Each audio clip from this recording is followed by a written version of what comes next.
Have you ever just stopped and wondered how some things are even possible? Like how a quarterback throws that perfect spiral, or how video games can feel so incredibly real. It's kind of wild, but it all comes down to the same basic rulebook that governs literally everything that moves. So, what on earth do a massive rocket launch, your favorite video game, and a game-winning football have in common? I mean, they seem like they're from completely different worlds, right?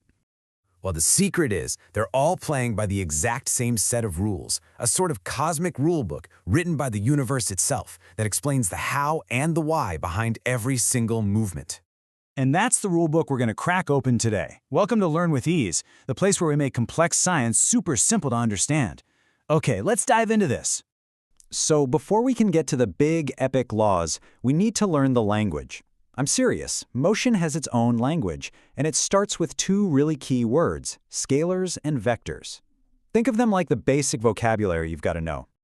First up, we've got scalars, and these are super straightforward. A scalar is just a number. That's it. It just tells you how much of something there is. You know, things like your weight, or the temperature outside, or how fast your car is going. They're all just simple numbers. But then you've got vectors, and this is where things get a little more interesting. A vector has two parts. It has the magnitude, the how much, and it has a direction, the which way.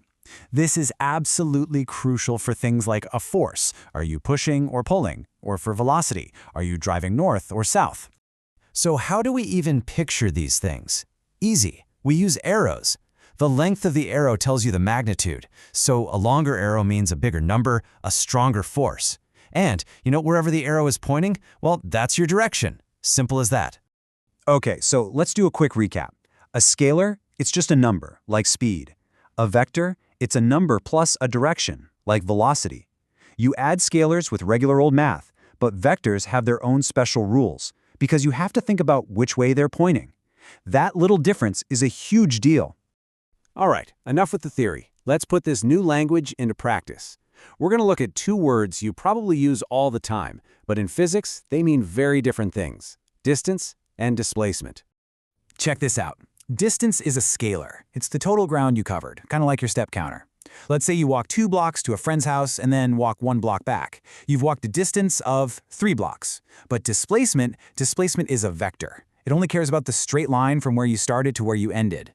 So in that same walk, your displacement is only 1 block from home. See? One is the whole journey, the other is just start to finish. You getting the hang of this? Let's try another pair that's super common. Speed versus velocity. And yep, you guessed it. One's a scalar and one's a vector. The big difference here, once again, is direction. Speed is the scalar. When you look at your car's speedometer, it's telling you your speed, how fast you're going.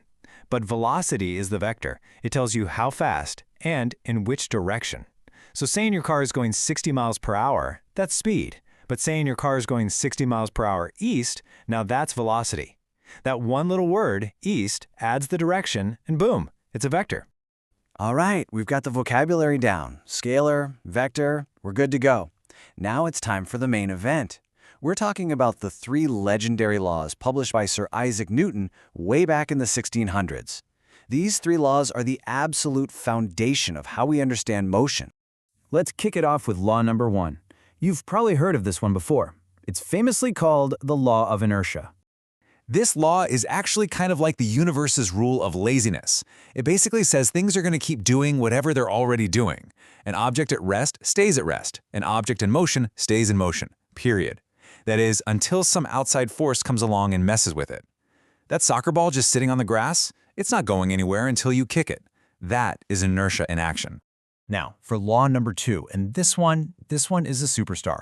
It gives us one of the most famous equations in all of science. Force equals mass times acceleration. F equals ma. So what does that actually mean? Well, it's pretty intuitive. What's harder to push, a shopping cart or a car? The car, right? Obviously, because the car has more mass, you need to apply a lot more force to get it to accelerate. But here's the cool part. Flip it around. If you give the same push to both the cart and the car, the little shopping cart is going to speed up way faster. Less mass means more acceleration for the same amount of force. That's F equals ma. And that brings us to the grand finale, Newton's third and final law.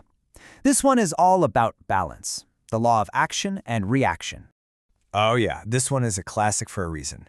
For every single action, there's an equal and opposite reaction. The best example?